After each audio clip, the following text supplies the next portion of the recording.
Peter Yan versus Deiveson Figueiredo goes down this weekend. UFC, Macau, China. Huge main event on Saturday. Cannot wait. Big fight in the bantamweight division. Peter Yan finally ended his long L streak. He's back in the win column. But then you got Deiveson Figueiredo, who is on the come up right now in the bantamweight division. Former flyweight king 2 times, now starting fresh in a new weight class. Whereas Figgy, he's on a hell of a run right now. Okay, he's currently like 3-0 in the bantamweight division. Dominant wins over Rob Font, Cody Garbrandt, and Marlon Chito Vera. And now here, if he beats Peter Yan, he could potentially be in title contention. And honestly, I do think Deiveson Figueiredo beating Peter Yan would be a lot better for the division. Because if he wins, there's a chance that Deiveson Figueiredo could get a title shot at Merab Dvalishvili. But if Peter Yan wins, then, I mean, do you make Merab versus Yan too? I mean, it's possible, but with how badly Yan got, like, owned by Merab, and how Merab is continuing to own people in that same fashion that he did Yan, it's really hard to sell a rematch. So I feel like Yan is going to have a longer road to climb back to the title. So this is more so of a title eliminator for Deiveson Figueiredo if he wins. If Peter Yan wins, they might just go with Umar Nurmagomedov to get the next title shot at Merab Dvalishvili. Or I think they're going to be looking at Merab Dvalishvili versus Sean O'Malley part 2.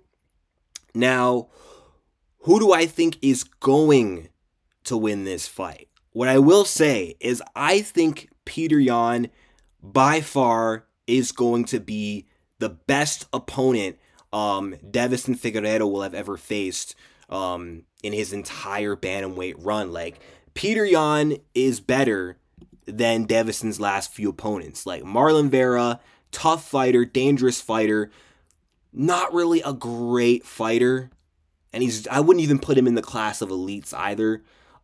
Again, he's just very tough, stays in the fight, has really good cardio, and always has that power that can always change a fight at any moment. But if you put him up against the best guys in the world, he doesn't really have that prayer's hope to get that comeback, come from behind KO shot. If you put him up against the top guys, and he couldn't do that against Figueiredo.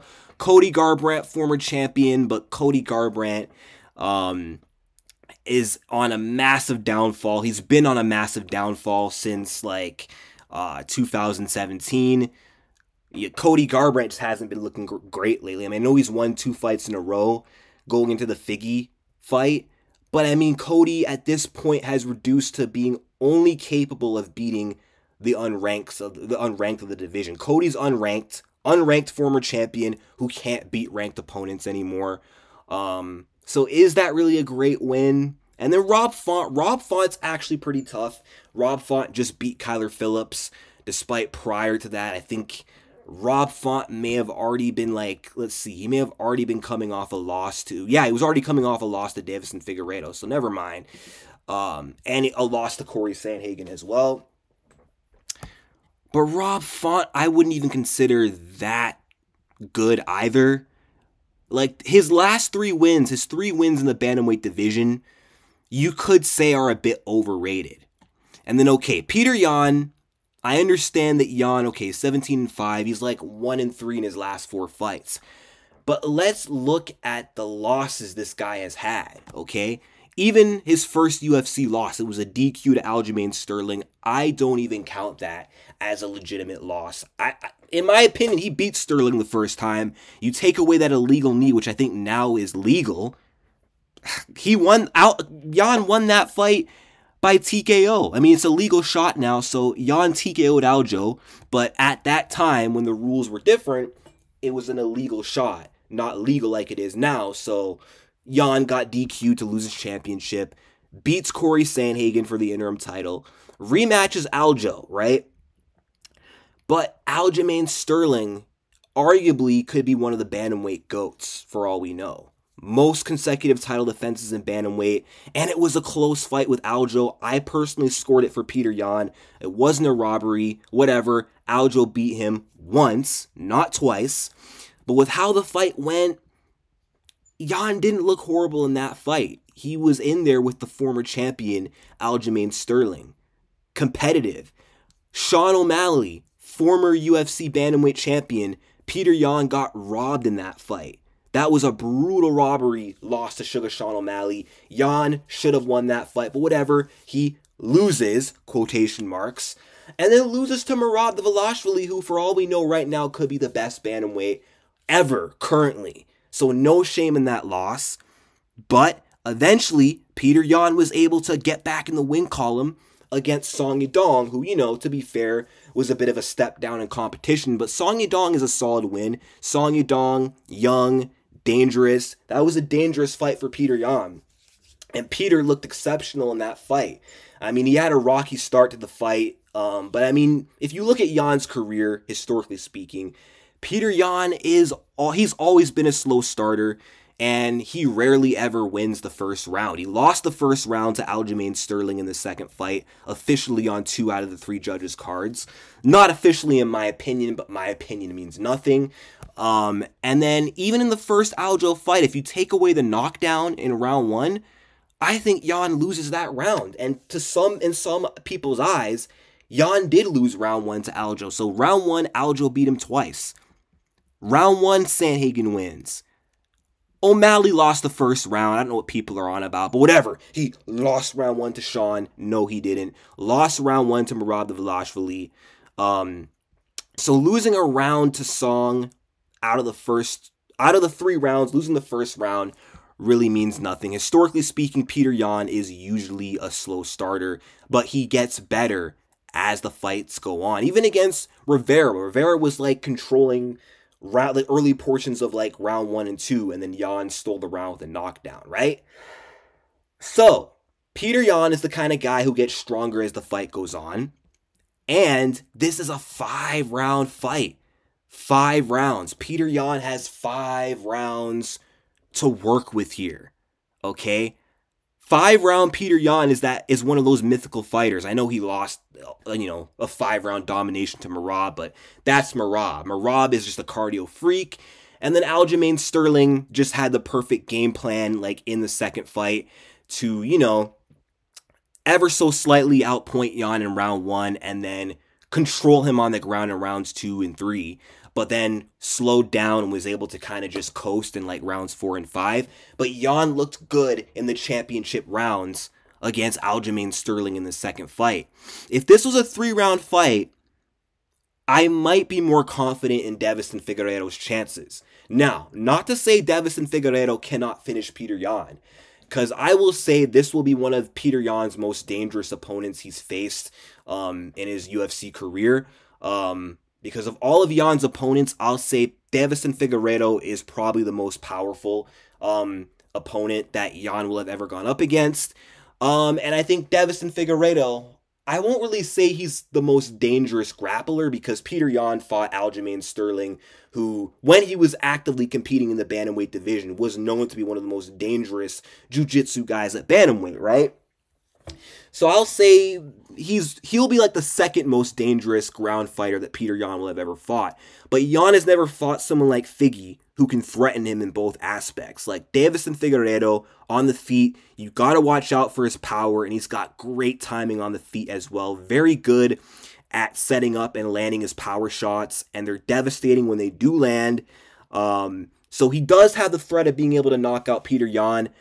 I will say Petr Yan has a wrestling advantage in this fight, and he could lean to it, but there's a risk in wrestling with Deiveson Figueiredo, because Deiveson Figueiredo is such a good scrambler, and he's so good at finding a submission attempt through a scramble.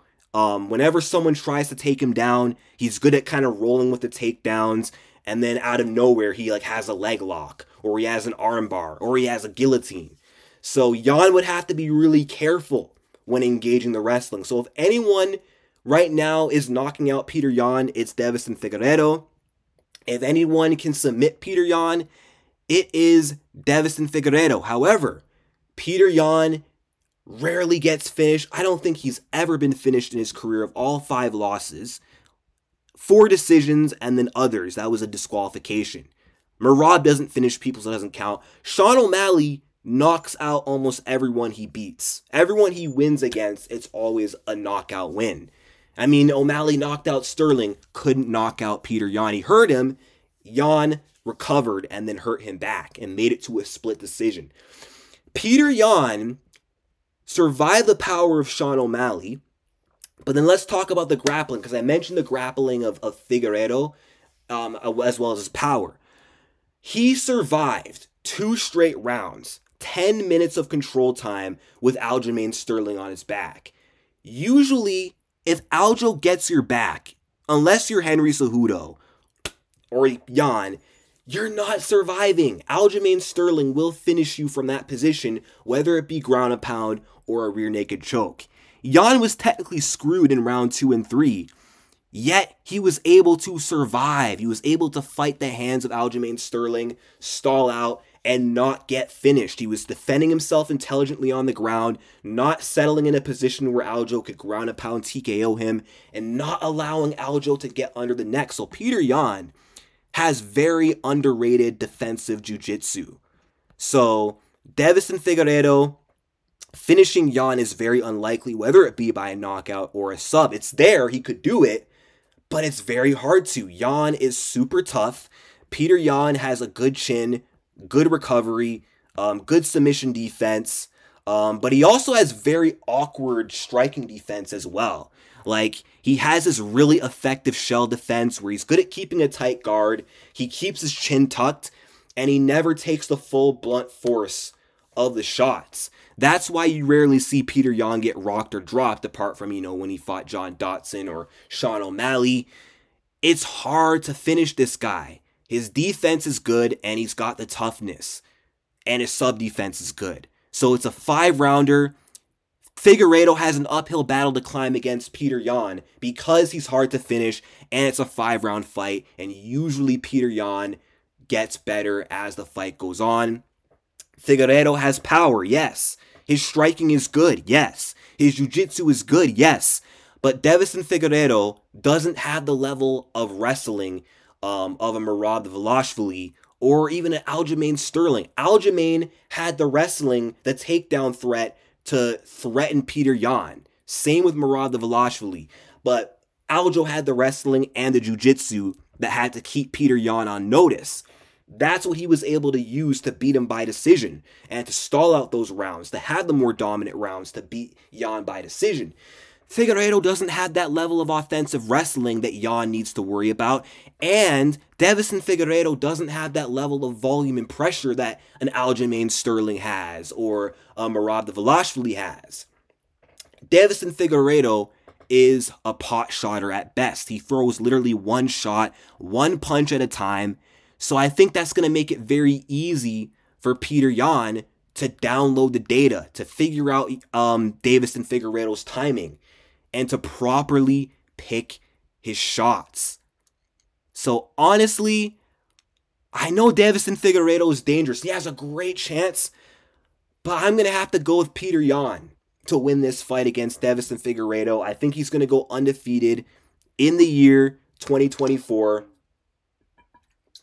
Just because I think Deiveson Figueiredo or Petr Yan is going to be able to survive the early rounds against Deiveson Figueiredo. And I think the early going of the fight, that's Deiveson Figueiredo's best chance to finish Petr Yan is round 1 or 2. And if he doesn't finish him in the first 2 to 3 rounds, Petr Yan is only going to get better as the fight goes on. And Deiveson, other than his power, he really has no other threat that's going to shut down Petr Yan's game or make Petr Yan hesitant. And now that Petr Yan is back in the win column, okay, he got a win, and now he has his confidence back.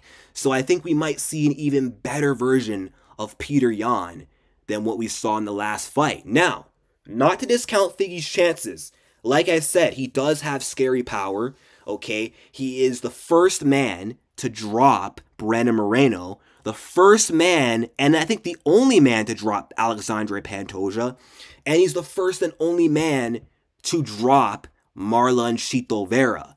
So obviously Petr Yan has to watch out for the right hand of Deiveson Figueiredo. Deiveson is a very good counterpuncher, but also Deiveson Figueiredo has lethal elbows as well. Okay, Yan has to look out for the elbows of Deiveson Figueiredo. He's got a good lead elbow, and he could definitely slice open Yan with those elbows. He could definitely cause Yan to get bloodied up with those elbows. I could see that for sure. So Yan's got to watch out for the elbows. Deiveson Figueiredo has this like weird striking style where like he keeps his hands to his waist, but he does have deceptively good head movement. And he's very good at slipping on the inside of straight shots and then landing over the top with like a big overhand right or a big left hook. So those are things that Petr Yan would need to look out for when he's throwing a straight, is Figueiredo slipping on the inside and throwing a hook or an overhand over the top. Deiveson's also good at slipping on the inside and getting the clinch and then looking for takedowns. That is another thing he's very good at doing. So he definitely does have chances. He does have a path to victory. Deiveson Figueiredo also has good leg kicks as well. But I think Petr Yan has the superior boxing. I think he's got better 5-round cardio, better wrestling, good defense, good patience, good composure. And I think Petr Yan is going to be able to get through the early rounds against Deiveson Figueiredo. I think he's going to be very cautious early. He's not going to get in any big or wild exchanges with Deiveson in the early rounds because that will be extremely risky. Because if he does get in those big, wild, crazy exchanges, Deiveson Figueiredo could knock out Petr Yan. I mean, Yan got dropped by John Dodson. O'Malley hurt him. And again, if this guy can drop Pantoja, if this guy can drop Brandon Moreno, if he can drop Chito, the unchinnable Chito Vera, he can 100% drop Petr Yan. So Yan will have to be cautious, but I think Yan will be smart. I think he'll be defensively sound. He'll keep that tight guard. And I think as the fight goes on, as the fight progresses, as we hit rounds 2 to 3 and 4, I think Yan is really going to start to get his timing. He's going to start to get Figueiredo's timing down, and he's going to start beating him to the punch. He's going to catch and counter a lot of Deiveson Figueiredo's shots. And I think we also might see Petr Yan implement some takedowns as well. Not early on in the fight, but I think later in the fight he's going to start to wrestle when they're both sweaty and submissions are going to be a lot harder to get in those late rounds. And when Deiveson's tired, I think he'll have a much harder time also finding a submission too. So, yeah, I think Petr Yan, I think maybe Figueiredo might win the first round. He might be slightly more active. He might land the bigger, better shots. He might even win the second round. But again, Petr Yan has the advantage as the fight goes on, with it being a 5-rounder. So it's going to be hard for me to pick Deiveson Figueiredo to win in a 5-rounder against Petr Yan. And now that Petr Yan is back, he's rejuvenated. I think Yan is on a second title run. I don't know. I could be wrong here. It's going to be a good fight. It's going to be an interesting fight. And I know Figueiredo winning is better for the division, but I like Petr Yan. That's my guy.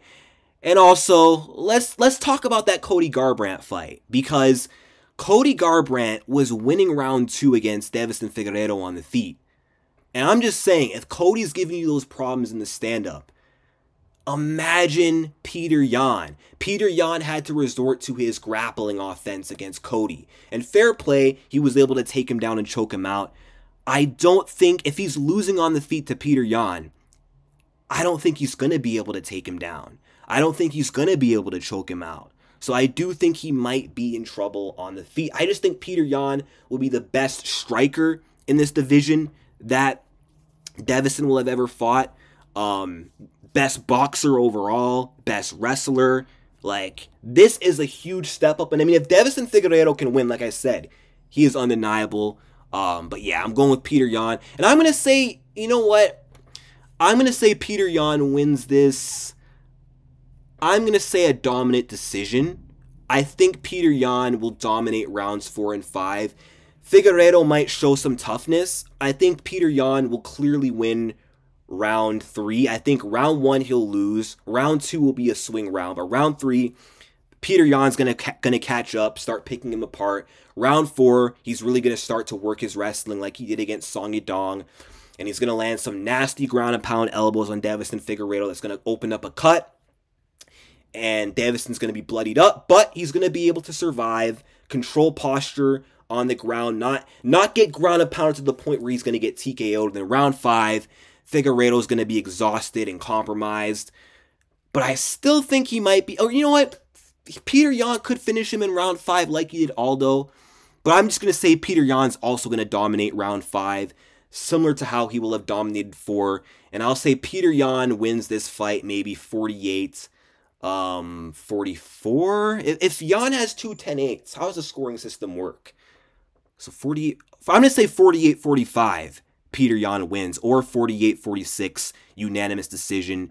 But with that being said, let me know your prediction in the comment section down below. Who do you guys got winning? Deiveson Figueiredo or Petr No Mercy Yan? Like and subscribe, and peace out.